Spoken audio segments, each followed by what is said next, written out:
I tested out every single Sony camera there is so you don't have to. So this video is your ultimate guide to which Sony cameras are worth it, which ones are not, and which ones are right for you and your style of work. And no, this video is not sponsored by Sony, but it is sponsored by PPA, the Professional Photographers of America, who I'll tell you more about soon. Sony have a huge lineup of cameras which can get confusing, but each of them exists for a different reason. For a quick summary, you have two compact camera lines including the ZV and RX, then you have the Alpha 7 line including the A7 series, A7S, A7R and A7C. There's the FX line for videographers, and finally for professional and power users, the A1 and A9 series. Starting off with compact cameras, we have the RX line including the RX100 and the RX1R, which is Sony's professional compact high-resolution series, and the latest model is the RX1R Mark III. This is a full-frame 60-megapixel camera with a 35mm fixed lens, all packed into a pocket-sized body. This makes it the perfect option for street and travel photography. Despite its small size, the image quality is incredible, though there are a few downsides to keep in mind. It lacks IBIS, it's weak for video, and comes with a very premium price tag. I can recommend this camera if you're after a pocketable, stills-only high-res camera, as there really isn't anything else out there quite like this on the market. There's also the RX100 series, which is up to the Mark VII. This is a 1-inch type sensor camera with a built-in flash and a high-quality zoom lens. I'm hoping Sony revives this line, as I'm still using my RX100 Mark IV to this day. It's basically your typical point-and-shoot digicam. The reason I never upgraded to the Mark VI or 7 is because they changed the 24-70 f1.8 to 2.8 lens to a 24-200 f2.8 to f4.5. Plus, they did also remove the internal ND filter, which I used heavily. So, do I recommend this? I think the Mark V was the best last version of this camera with the original 24-70 lens and internal ND filter. But if you want that digicam look that all the kids are after, like with the Canon G7X series, the latest versions of the RX will get that done. Finally, within the compact space, there's the ZV line, including the ZV-1 Mark II. This is another 1-inch type sensor camera designed for consumer-level vlogging and content creation. While the usability and image quality is good, I find the image stabilization lacking, and I honestly do not recommend this camera line. At the moment, they are quite old, being released about 3 years ago now, and there are much better options for vlogging cameras out there, such as the DJI Osmo Pocket, which has an inbuilt gimbal and many other modern features like wireless mic connectivity, etc. Next is the A6000 series, which is Sony's crop frame camera range, and the latest release is the A6700. These are versatile mid-range cameras that you can use for a variety of photography and videographer genres. The pros of an APS-C sensor is, in summation, the size, weight, price, and reach. This means you can use smaller, lighter lenses to cover longer focal lengths. On the downside, crop sensors don't perform as well in low light compared to full-frame cameras. You might also come across some depth of field limitations, as you usually can't get as much background blur with APS-C lenses. Some of the photos you're seeing here, I actually used my full-frame lenses to be able to get these results.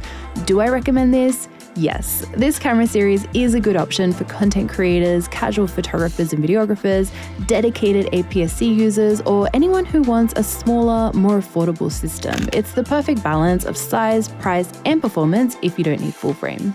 The ZV-E10 line is next, which is up to the Mark II. Now, we haven't heard much from this line recently, but this is also a crop frame camera with very similar pros and cons to the A6000 series. The ZV-E10 II actually shares the same sensor as the A6700. This ZV camera series, however, is more content and video orientated. Just like the FX30, they both don't have a mechanical shutter. This means they're best for beginners, social media creators, or anyone on a budget. Like I said in my review video, I think for a bit more money, you can get the A6700, which gives you more features and bang for buck compared to the ZV-E10 Mark II, but this will depend on your local pricing. Whichever camera you choose to go with, you should be getting gear insurance, which you can do with the Professional Photographers of America.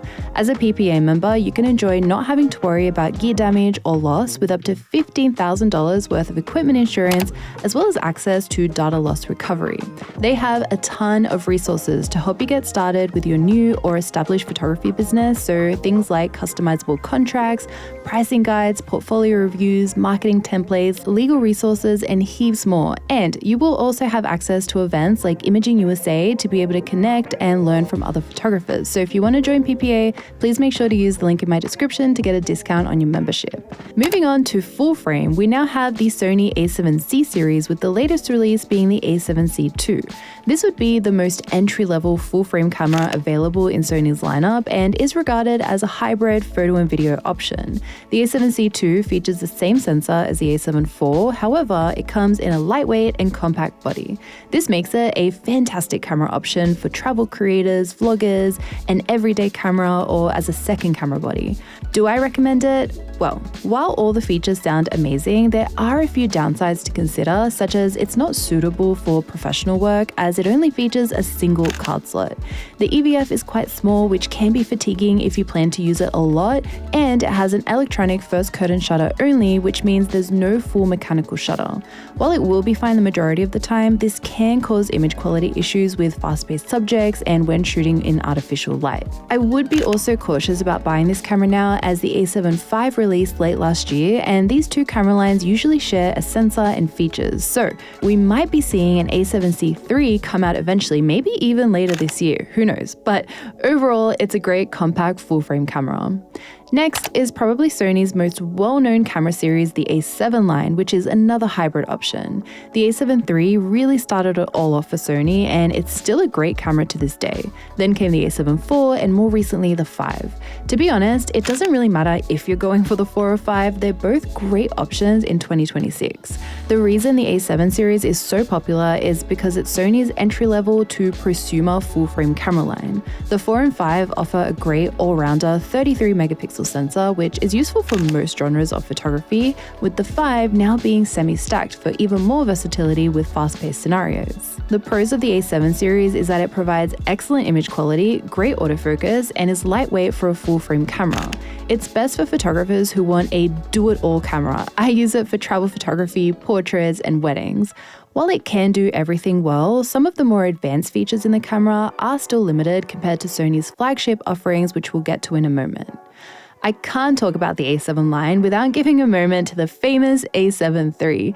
This camera still holds up to this day.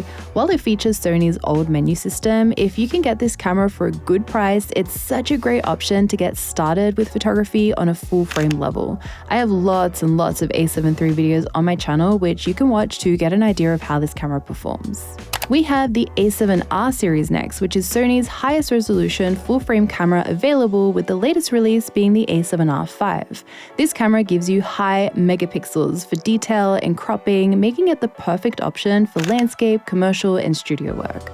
On the downside, you are working with larger files, which means you'll need more storage, which is getting expensive nowadays, and faster computers to be able to keep up with the size of these files. So if resolution is what you're after, then this is the camera for you. Speaking of resolution, there is also the A7CR. So if you don't need a full mechanical shutter and dual card slots, but you want the benefit of high resolution files, you can get the same A7R5 61 megapixel sensor in the compact body of the A7CR. I use this camera while I was traveling, and I have to say it's quite fun to use with stunning results.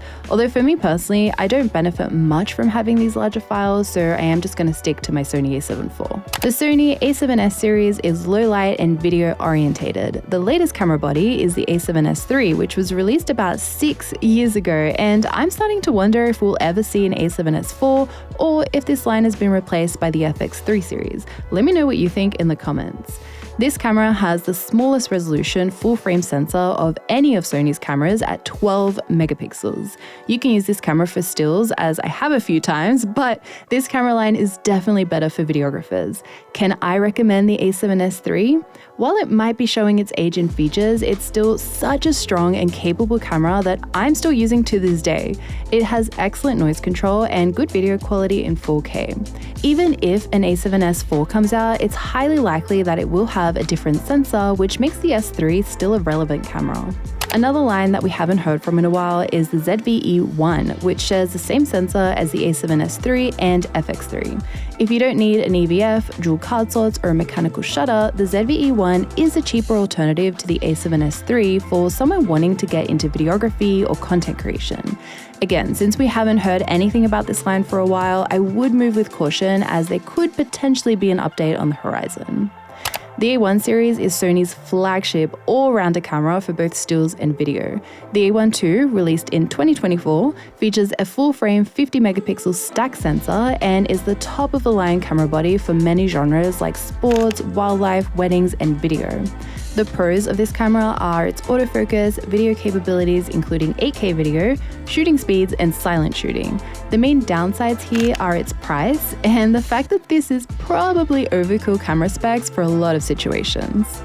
Last but not least is the A9 III, which features the only global sensor in the mirrorless market, meaning it's a camera used for the very highest speed situations with little to no trade-off. While it was marketed as a sports photographer's camera, I think it's a very underrated video camera.